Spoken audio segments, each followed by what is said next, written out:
ధరణి మండల మధ్యలోన గంగి గోవుల గొల్లవాడు కాలింగుడు కథ ఇది.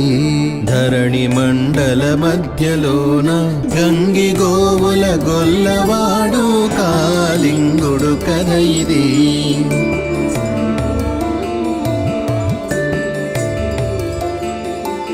మావి చెట్టు నీడలోన వేణువూదుతు గొల్లవాడు చుట్టూ నిలిచిన ఆవులను రండి రండని పిలిచెను.